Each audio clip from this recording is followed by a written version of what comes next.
नमस्कार दोस्तों, आप सभी का स्वागत है आपके इस YouTube चैनल जिसका नाम है दस्तक क्लासेस फॉर यूपीएससी में। और मेरा नाम है राहुल।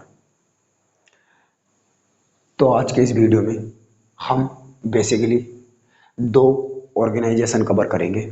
फर्स्ट, जिसका नाम है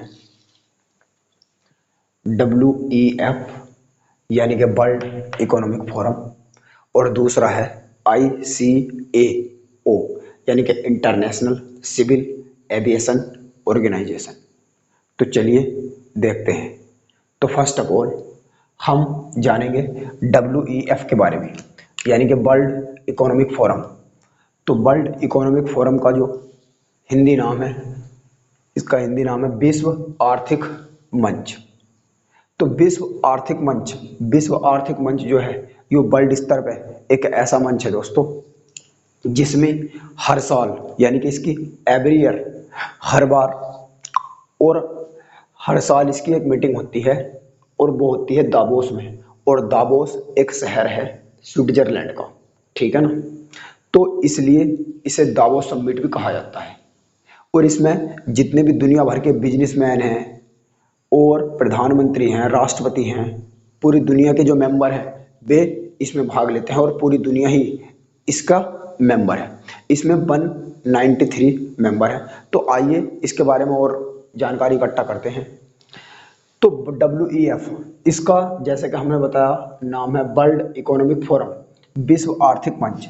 तो विश्व आर्थिक मंच का जो मुख्यालय है वो है स्विट्जरलैंड के शहर जिनेवा में। ध्यान रखिए, जिनेवा में विश्व स्वास्थ्य संगठन का भी मुख्यालय है, और जिनेवा में अधिकतर इसके अलावा और भी मुख्यालय हैं, जैसे विश्व स्वास्थ्य संगठन, विश्व व्यापार संगठन, इनके मुख्यालय भी जिनेवा में ही है।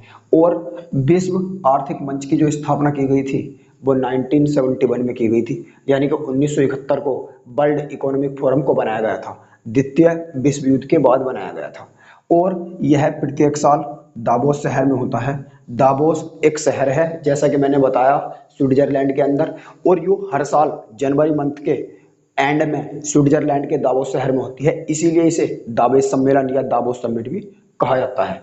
और यह एक एनजीओ है। एनजीओ की फुल फॉर्म होती है नॉन गवर्नमेंटल ऑर्गेनाइजेशन, यानी कि इसे हिंदी में बोलते हैं हम, यह एक अंतर सरकारी पैनल है। तो अंतर सरकारी पैनल है। और इसके अलावा जब ये हर साल स्विट्जरलैंड में होता है, और स्विट्जरलैंड के शहर जिनेवा में होता है, दावोस में होता है, और जिनेवा में इसका मुख्यालय है। तो आइए हम स्विट्जरलैंड के बारे में भी कुछ जानकारी प्राप्त करते हैं। स्विट्जरलैंड की जो मुद्रा है उसका नाम है स्विस फ्रैंक, और स्विट्जरलैंड की जो राजधानी है वो है बर्न। और स्विट्जरलैंड जो है ये यूरोप का एक देश है, जो एक लैंडलॉक्ड देश है। यानी कि लैंडलॉक्ड का मतलब होता है स्थिर रुद्ध, यानी कि एक ऐसा कंट्री जिसकी कोई भी सीमा समुद्र से ना लगी हुई हो, यानी कि ये चारों तरफ से कहाँ से घिरा हुआ है, और जो अन्य देश हैं बे घिरा हुआ है। और जो यह 2020 का जो समिट था इसका, यह मीटिंग थी, ये इसकी 50 मीटिंग थी, यानी कि 50वीं मीटिंग थी, 50वीं बैठक हुई थी जनवरी के 2020 में।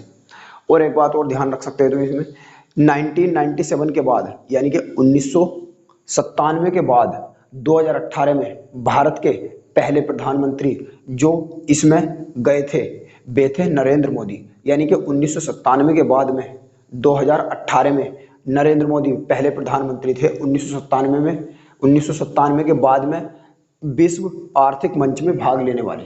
इससे पहले 2018 से 1997 के बीच में कोई भी इस समिट में किसी ने भी भाग नहीं लिया था।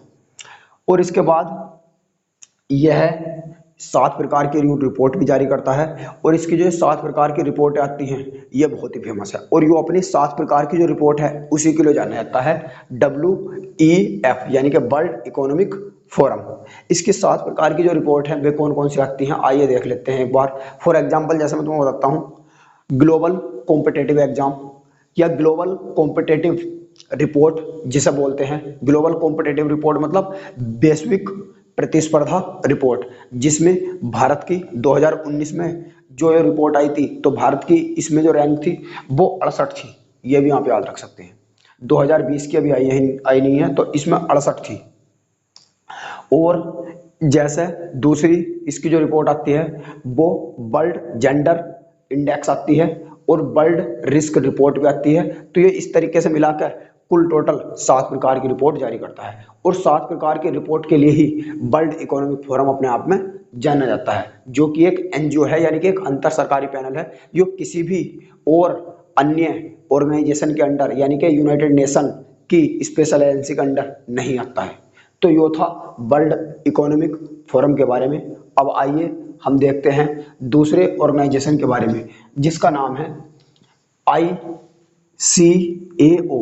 इसकी फुल फॉर्म होती है इंटरनेशनल सिविल एविएशन ऑर्गेनाइजेशन, यानी कि इसका हिंदी में हम नाम पढ़ते हैं अंतर्राष्ट्रीय नागरिक उड्डयन संगठन या अंतर्राष्ट्रीय नागरिक विमानन संगठन।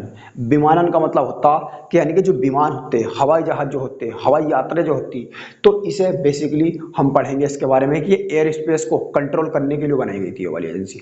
और एक बात और ध्यान रखें, यह यूएन यानी कि यूनाइटेड नेशन जो है जिसकी 6 स्पेशल एजेंसी हैं उनमें से यह एक है। यानी कि कहने का मतलब यह है कि ICAO international civil aviation organisation यह यूनाइटेड नेशन की एक स्पेशल एजेंसी है। जो 6 एजेंसी हैं उनमें से एक ICAO भी है, ठीक है।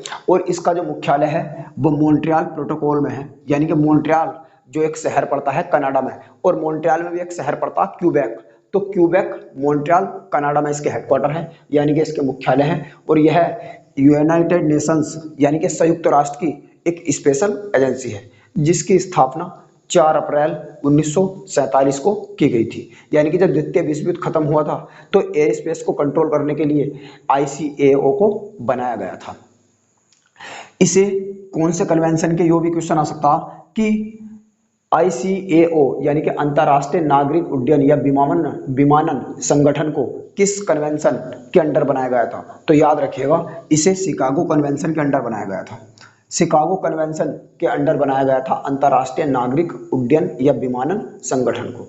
और इसमें जो मेंबर हैं वे 193 हैं, यानी कि इसमें भी पूरे दुनिया के जो सारी दुनिया है वही इसका मेंबर है। और इसके जो मुख्य सचिव हैं वे हैं फेंग ल्यू। तो फेंग ल्यू इसके मुख्य सचिव हैं। अब आइए जानते हैं कि अंतर्राष्ट्रीय नागरिक उड्डयन या विमानन संगठन को क्यों बनाया गया था। अंतर्राष्ट्रीय नागरिक उड्डयन या विमानन संगठन को इसलिए बनाया गया था ताकि जो एयर स्पेस है उस पर कंट्रोल हो सके। यानी कि एयर स्पेस का मतलब है ताकि जो हवाई यात्रा होती हैं, हवाई यात्राओं को कंट्रोल करने के लिए ICAO को बनाया गया था, ताकि कोई भी देश किसी अन्य देश की जो एयर स्पेस है यानी कि जो अंतरिक्ष की यात्राएं होती हैं, जो हवाई यात्राएं होती हैं, उन्हें ब्लॉक ना कर दिया जाए। ये 2019 में चर्चा में इसलिए आया था जब बालाकोट स्ट्राइक इंडियन आर्मी ने पाकिस्तान आर्मी पर कर दी थी। यानी कि पाकिस्तान के बालाकोट में जो इंडियन आर्मी ने एयर स्ट्राइक करी थी उसमें चर्चा में आया था। उसमें इसलिए चर्चा में आया था दोस्तों ताकि 2019 में जब नरेंद्र मोदी की मतलब जो फ्रांस में फ्लाइट थी, फ्रांस को जा रहे थे, तो जो पाकिस्तान था, पाकिस्तान ने अपना एयर स्पेस ब्लॉक कर दिया था। तो भारत के जो नरेंद्र मोदी थे वे यानी कि एयर स्पेस के थ्रू फ्रांस नहीं जा पाए थे। वे जो हैं वे खाड़ी देशों के तहत फ्रांस जा पाए थे। तो इसलिए ये 2019 में चर्चा में आया था। तो अब हम आपसे मिलते हैं अगले एपिसोड में। तब तक के लिए नमस्कार।